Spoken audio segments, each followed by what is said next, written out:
नमस्कार प्रिय दर्शकों, एक बार फिर आपका स्वागत है हमारे YouTube चैनल। प्रिय दर्शकों, आज फिर एक नई कहानी, एक नया वीडियो लेकर के हम हाजिर हुए हैं। एक बूढ़े गिद्ध ने बताया, पत्नी की ये 3 चीजें बेशर्म बनकर देख लेना, कभी गरीब नहीं रहोगे। प्रिय दर्शकों, हम कहानी शुरू करें और आप इस वीडियो में खो जाए। इससे पहले अगर आप हमारे चैनल पर पहली बार आए हैं तो चैनल को सब्सक्राइब करें, बेल आइकॉन को ऑन करें, अच्छे कमेंट किया करें ताकि हर आने वाले वीडियो का नोटिफिकेशन सबसे पहले आपको मिल सके, आप उसका फायदा उठा सके। चलिए शुरू करते हैं आज की यह प्यारी सी कहानी, यह प्यारा सा वीडियो। प्रिय दर्शकों, प्राचीन समय की बात है। किसी राजा के राज्य में नगर से बाहर एक कसाई रहता था। वहीं उसका बूचड़खाना था। वह रोजाना जानवरों को काटकर उनका मांस बाजार में बेचा करता था। कसाई के बूचड़खाने के बाहर एक पेड़ पर एक गिद्ध और गिद्धनी रहते थे। वहां उनका बहुत अच्छे से गुजारा हो रहा था। उन्हें वहां पेट भरने के लिए पर्याप्त मात्रा में भोजन मिल जाया करता था। गिद्ध और गिद्ध की पत्नी कभी वह स्थान छोड़कर अन्यत्र नहीं जाते थे। एक दिन गिद्ध की स्त्री कहती है, हे स्वामी, आज ठंड बहुत अधिक पड़ रही है, रात काटना बड़ा मुश्किल हो रहा है। कोई ऐसी कहानी सुनाओ जिससे हमें कुछ ज्ञान मिले और हमारी रात आराम से कट जाए।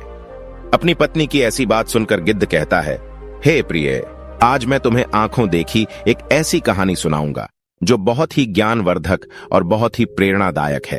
इस कहानी में बताई गई 3 बातों को अगर मनुष्य अपने जीवन में धारण कर लेता है तो निश्चित मानिए वह कभी संकट में नहीं पड़ेगा, और यदि कभी संकट में पड़ भी जाएगा तो संकट से अतिशीघ्र निकल भी जाएगा। ये कहानी बड़ी ही रोचक और जीवन में सीख देने वाली है। जरा ध्यान देकर सुनना। गिद्ध कहता है, हे गिद्धनी, ये उस समय की बात है जब मेरा तुमसे विवाह नहीं हुआ था। इस पेड़ पर मैं अकेला ही रहता था और मेरे कुछ और साथी गण रहते थे। तभी यह कहानी मैंने यहाँ के राजा से सुनी थी और अपनी आंखों से देखी भी थी। वही कहानी मैं तुम्हें सुनाता हूँ। पत्नी की ये 3 चीजें बेशर्म बनकर देख लेना, कभी गरीब नहीं रहोगे। ये तुम्हें इस कहानी से जानने को मिल जाएगा। तब गिद्ध गिद्धनी को कहानी सुनाना आरंभ करता है। कहता है, एक समय की बात है। किसी नगर में एक किसान रहता था। वह बहुत ही गरीब था। उसके घर में खाने पीने का कोई सामान तक नहीं था। उसके पास पहनने के लिए ठीक से वस्त्र भी नहीं थे। उसके पास एक वस्त्र था और उसी को वह ओढ़ लिया करता था।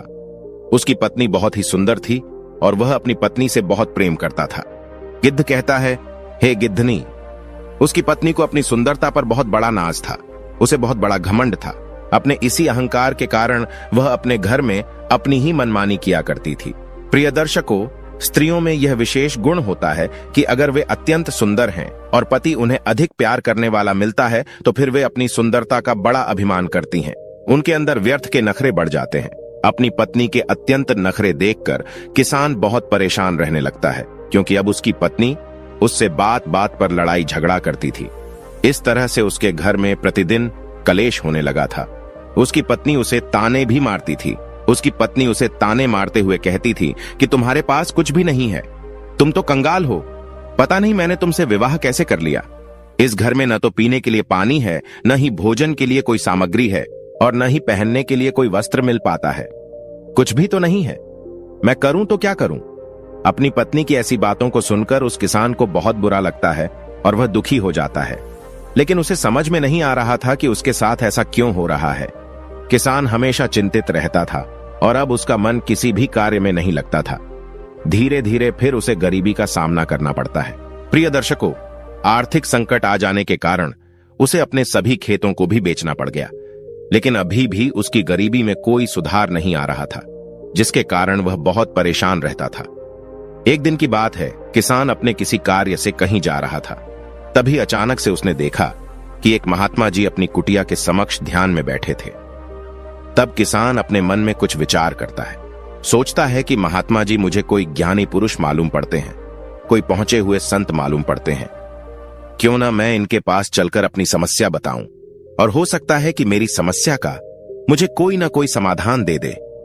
जरूर ये महात्मा जी मेरे हताश, निराश, उदास जीवन में कोई उम्मीद की किरण जरूर बिखेर देंगे, मुझे उन समस्याओं से मुक्ति दिला देंगे। इतना सोचकर वह किसान महात्मा जी के पास में पहुंच जाता है और अपने दोनों हाथों को जोड़कर वह जोर जोर से विलाप करने लगता है। तब कुछ देर के बाद महात्मा जी अपनी आंखें खोलते हैं और देखते हैं कि उनके सामने एक नौजवान बैठा हुआ है। जो बहुत जोर जोर से विलाप कर रहा है और विलाप करता ही जा रहा है। महात्मा जी उस किसान से कहते हैं, तुम कौन हो भाई और यहां क्यों आए हो? इस प्रकार विलाप क्यों कर रहे हो? उन महात्मा जी की बात को सुनकर वह किसान उनसे कहता है कि हे भगवान, मैं इस नगर का एक गरीब किसान हूं और मैं इसी वजह से विलाप कर रहा हूं क्योंकि मेरी पत्नी मुझसे लड़ाई झगड़ा करती रहती है और मुझे ताने मारती है कि तुम्हारे पास क्या है? कुछ भी नहीं है, तुम तो कंगाल हो। इस घर में खाने पीने पहनने के लिए भी कुछ दिखाई नहीं देता है। पता नहीं मैंने किसके साथ विवाह कर लिया है। इस तरह के ताने वह प्रतिदिन मुझे देती है, लेकिन मैं बहुत मेहनत करता हूं, फिर भी थोड़ा सा ही धन कमा पाता हूं। उसी से मैं अपने परिवार का पालन पोषण करता हूं।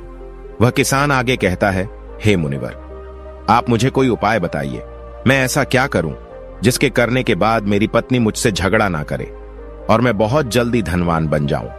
प्रिय दर्शकों, उस किसान की बातों को सुनकर वे महात्मा जी उससे कहते हैं कि हे पुत्र, तुम पहले विलाप करना बंद करो।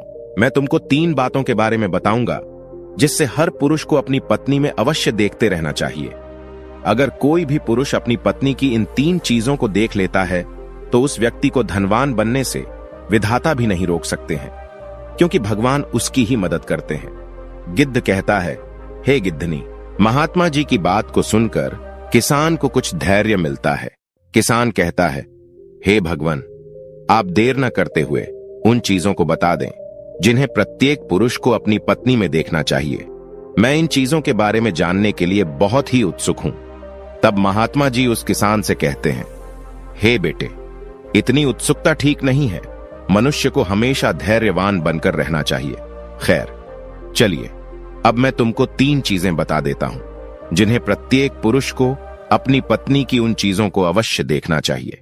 लेकिन मैं तुमको इन 3 चीजों के बारे में एक अत्यंत महत्वपूर्ण कहानी के द्वारा बताने वाला हूं। इसलिए तुम्हें मुझसे वादा करना होगा कि जब तक मैं तुम्हें इस कहानी को सुनाऊंगा तब तक तुम्हें इस कहानी को ध्यानपूर्वक सुनना है। उन महात्मा जी की बात को सुनकर वह किसान कहता है, हे महाराज, मैं आपको विश्वास दिलाता हूं, मैं इस कहानी को शुरू से लेकर अंत तक पूरा सुनूंगा। आप बस शुरू कीजिए। प्रिय दर्शकों, तब महात्मा जी उस किसान से कहते हैं, बेटे ध्यान से सुनना। किसी नगर में एक सेठ रहता था। उस नगर का सबसे बड़ा सेठ था। उस सेठ और उसकी पत्नी में आपस में बहुत ही प्रेम था। वे दोनों एक दूसरे से बहुत प्रेम करते थे और उनके घर में कभी भी लड़ाई झगड़ा नहीं होता था। कभी भी किसी बात को लेकर सेठ और उसकी पत्नी के बीच में कोई क्लेश नहीं होता था।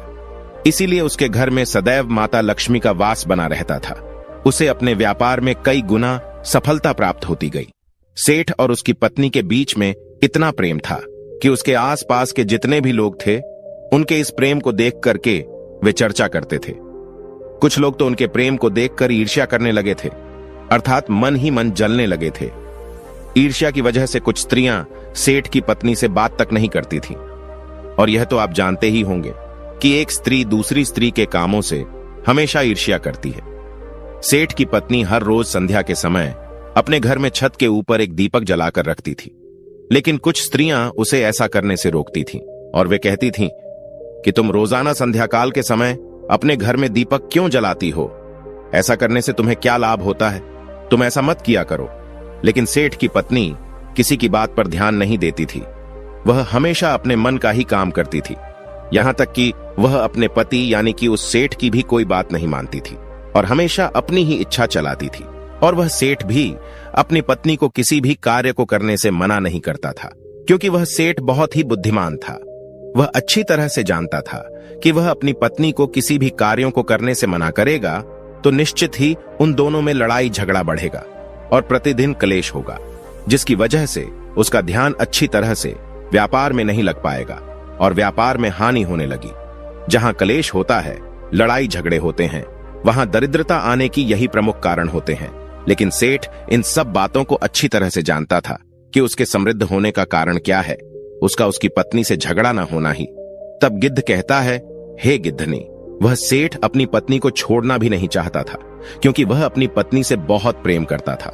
लेकिन उसकी पत्नी उससे ज्यादा प्रेम नहीं करती थी, बल्कि उस सेठ के सामने दिखावा मात्र का ही प्रेम करती थी और अपने पति से नाराज भी हो जाती थी। किंतु किसी न किसी तरह से वह सेठ अपनी पत्नी को मना लेता था। इस तरह से उनके दिन गुजर रहे थे। और वो सेठ अपनी पत्नी के साथ सुखपूर्वक जीवन व्यतीत कर रहा था। धीरे धीरे समय गुजरता है। नगर वालों को यही पता था कि सेठ और उसकी पत्नी में बहुत प्रेम है। धीरे धीरे उन दोनों के प्रेम की बात पूरे नगर में फैल जाती है। अब तो उस नगर के सभी लोग उस सेठ और उसकी पत्नी के प्रेम का उदाहरण देने लगे। जब भी कोई बात चलती थी, सेठ और उसकी पत्नी के प्रेम की चर्चा की जाती थी। कहते थे कि प्रेम हो तो उस सेठ और उसकी पत्नी की तरह। प्रिय दर्शकों, जब यह बात उस नगर के राजा को पता चलती है कि सेठ और उसकी पत्नी एक दूसरे से बहुत प्रेम करते हैं, तब उसने अपने सैनिकों को बुलाया और उनसे कहा कि जाओ, उस सेठ और उसकी पत्नी को बड़े आदर सम्मान पूर्वक राजमहल में बुलाकर लाओ। हम उनका सम्मान करना चाहते हैं। हम उनके प्रेम को देखकर उनसे बहुत ही प्रसन्न हैं। लेकिन तुम उन्हें वहां कुछ भी मत बताना। गिद्ध कहता है, हे गिद्धनी। इस प्रकार से राजा की आज्ञा पाकर उसके कुछ सैनिक उस सेठ के घर जाते हैं और उसके घर का दरवाजा खटखटाने लगते हैं। फिर कुछ देर के बाद सेठ अपने घर का दरवाजा खोलता है तो वह देखता है कि उसके सामने राजा के सैनिक खड़े हैं। तब सेठ सैनिकों से कहता है कि आप लोग आज मेरे घर पर क्यों आए हैं? फिर वह सैनिक कहते हैं कि चलिए, आपको राजा साहब ने अपने राजमहलों में आपकी पत्नी के साथ बुलाया है। राजा की बात भला सेठ कैसे टाल सकता था? वह झटपट तैयार हुआ और अपनी पत्नी के साथ राजा के सैनिकों के साथ में राजमहल में पहुंच जाता है। राजमहल में पहुंचकर राजा उस सेठ और उसकी पत्नी का अच्छी तरह से आदर सत्कार करता है।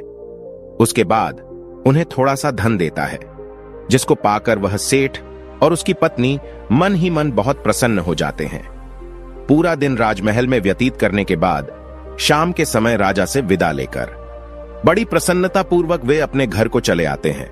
उसके बाद उस नगर का राजा पूरे नगर में ऐलान करा देता है कि आज रात को पूरे नगर में सभी लोगों के घरों में सेठ और उसकी पत्नी के बीच इतना प्रेम होने के कारण दीपक जलाए जाएंगे, क्योंकि दीपक प्रेम का प्रतीक होता है। जैसे दीपक तेल और बाती मिलकर प्रकाश फैलाते हैं, घर को रोशन करते हैं, उसी तरह जिन लोगों में प्रेम होता है उनके घर में सुख शांति धन लक्ष्मी की वृद्धि होती है। प्रिय दर्शकों, राजा की आज्ञा सुनकर उस नगर के सभी लोगों के घरों में दीपक प्रज्वलित किए जाते हैं, किंतु उस नगर के सभी घरों के दीपक थोड़ी ही देर के बाद बुझ भी जाते हैं।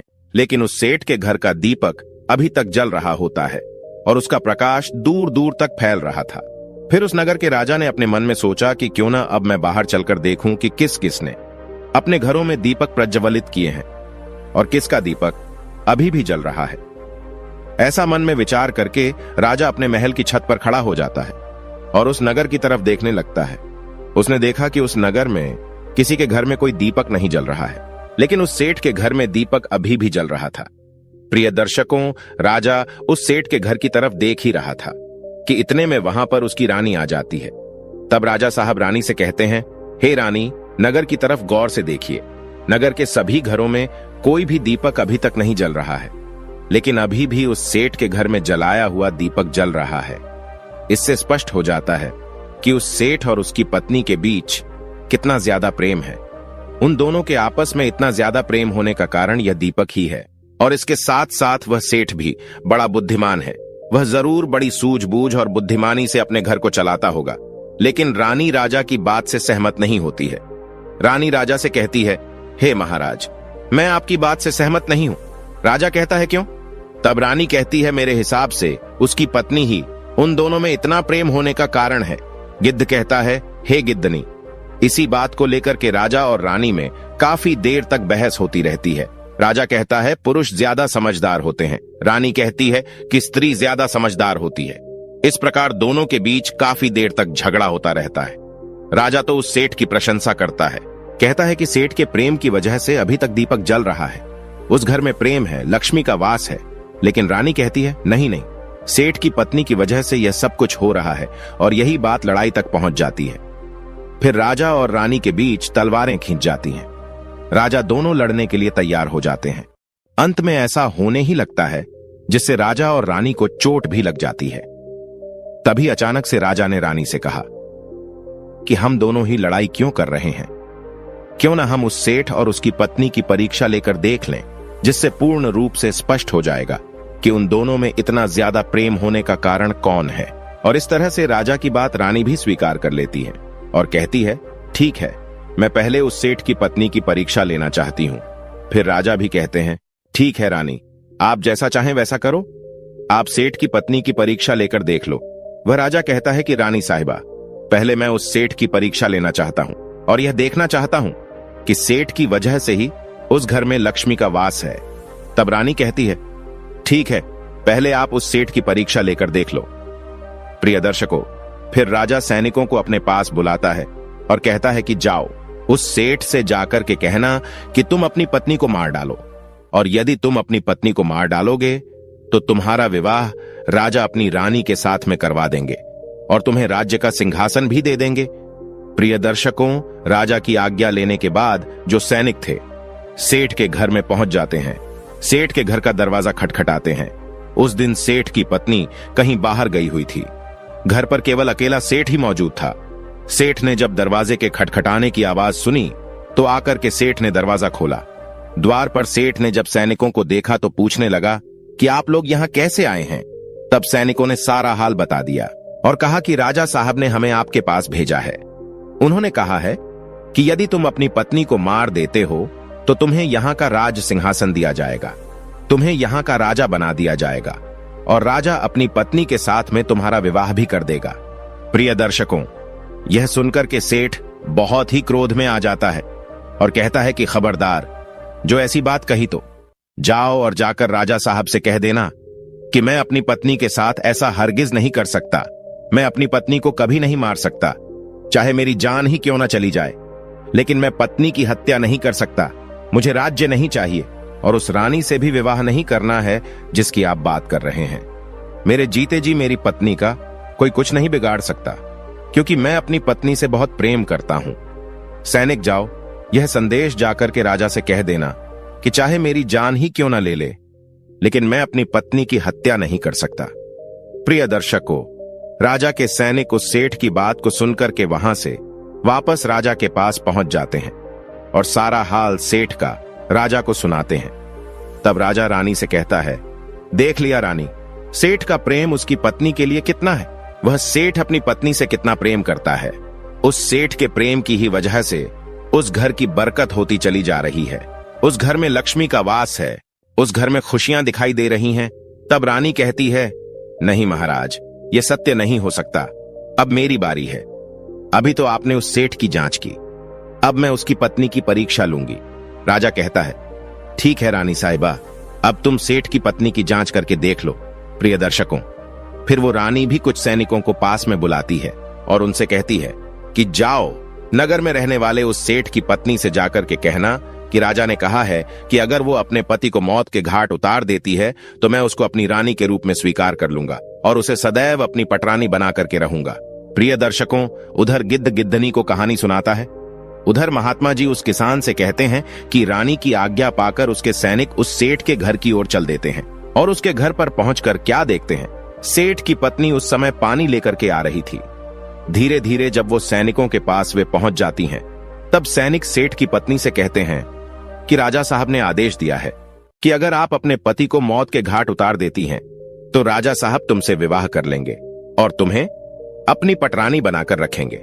राजा के उन सैनिकों की बात सुनकर सेठ की पत्नी अपने मन में सोचने लग जाती है कि राजा साहब उससे विवाह करने के लिए तैयार हैं। तब तो बहुत अच्छा है, मैं इतने बड़े राज्य की रानी बन जाऊंगी, फिर सारे लोग मेरे इशारे पर नाचा करेंगे। पति को मारना मेरे लिए कौन सी बड़ी बात है, मैं आज ही अपने पति को मार डालूंगी। अपने मन में इतना सोचकर वह स्त्री सैनिकों से कहती है, ठीक है, मैं अपने पति को मौत के घाट उतारने के लिए बिल्कुल तैयार हूं। तब सैनिक कहते हैं कि आप अपने पति को मार दोगे तो राजा साहब को पता कैसे चलेगा कि तुमने अपने पति को मौत के घाट उतार दिया है। प्रिय दर्शकों, फिर सेठ की पत्नी उन सैनिकों से कहती है, संध्या काल के समय जो मैं रोजाना दीपक जलाकर अपनी छत के ऊपर रखती हूं, उसके थोड़ी देर के बाद मैं अपने पति को मौत के घाट उतार दूंगी और फिर दीपक बुझाकर मैं राजा साहब को इस बात का इशारा कर दूंगी कि मैं अपने पति को मार चुकी हूं। उस सेठ की पत्नी की बात सुनकर राजा के वह सैनिक तुरंत राजमहल में वापस लौट जाते हैं और राजमहल में पहुंचकर राजा से कहते हैं कि हे महाराज, सेठ की पत्नी तो अपने पति को जान से मारने के लिए तैयार हो गई। प्रिय दर्शकों, जब रानी ने यह बात सुनी तो इस बात को सुनकर रानी को स्त्री जाति से नफरत होने लगती है। उसे अपने आप पर बड़ी लज्जा आती है। रानी कहने लगी, सेठ की पत्नी राज सुख पाने के चक्कर में इतनी जल्दी अपने रिश्ते को भूल जाएगी, मुझे नहीं पता था। पर कुछ स्त्रियां इस बात से बहुत कच्ची होती हैं। प्रिय दर्शकों, इधर राजा ने रानी से कहा कि समय ज्यादा सोचने समझने का नहीं है। हमें उस सेठ की जान बचाने के लिए कुछ करना चाहिए, क्योंकि उसकी पत्नी बहुत ही निर्दयी स्वभाव की है। वह निश्चित ही अपने पति को मौत के घाट उतार देगी। आज हमारी वजह से उस सेठ के प्राण संकट में हैं। फिर राजा तुरंत सैनिकों से कहता है कि जल्दी से जल्दी जाओ और सेठ की पत्नी से कह देना कि वह सेठ को न मारें। यही राजा का आदेश है। प्रिय दर्शकों, तभी सैनिक वहां से दौड़ते हुए सेठ के घर पहुंच जाते हैं।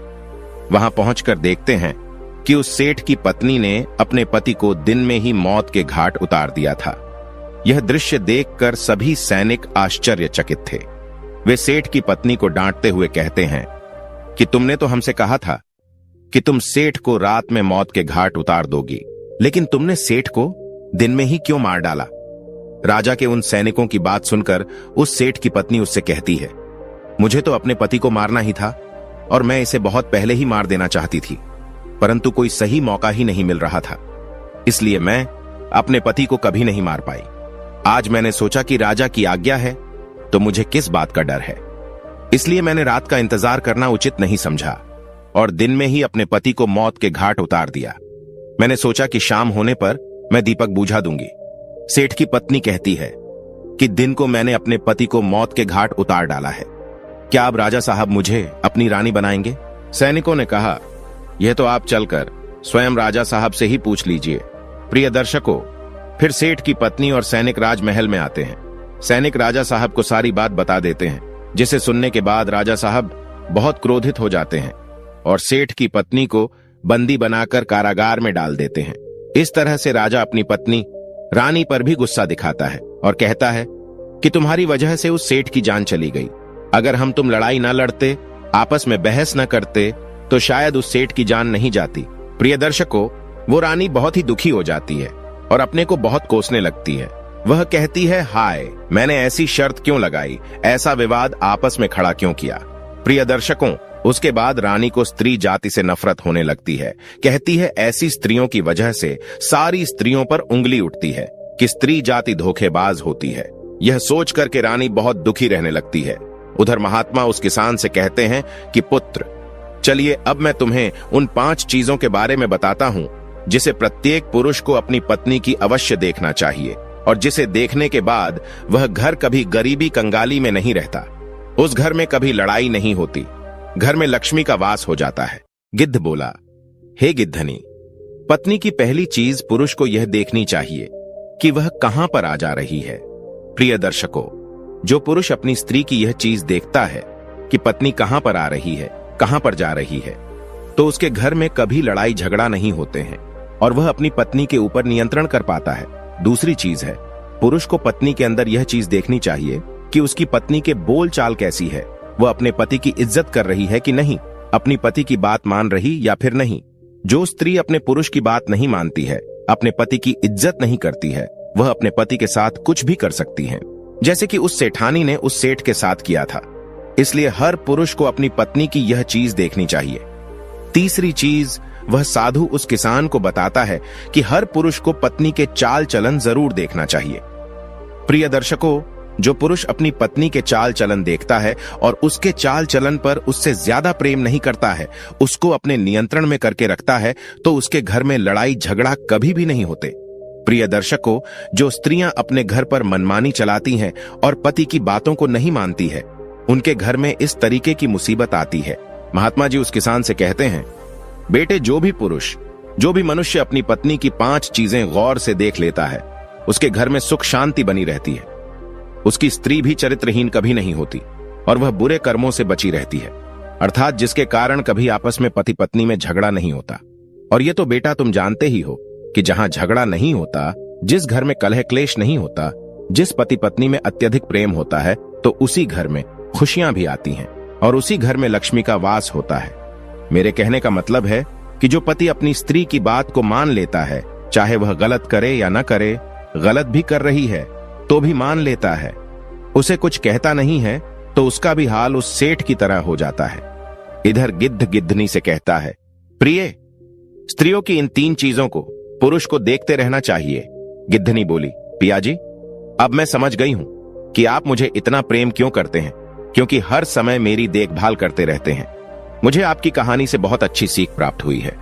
मैं इस कहानी से अपने जीवन में अमल करूंगी। प्रिय दर्शकों, इस प्रकार से गिद्ध और गिद्धनी कहानी समाप्त करते हैं।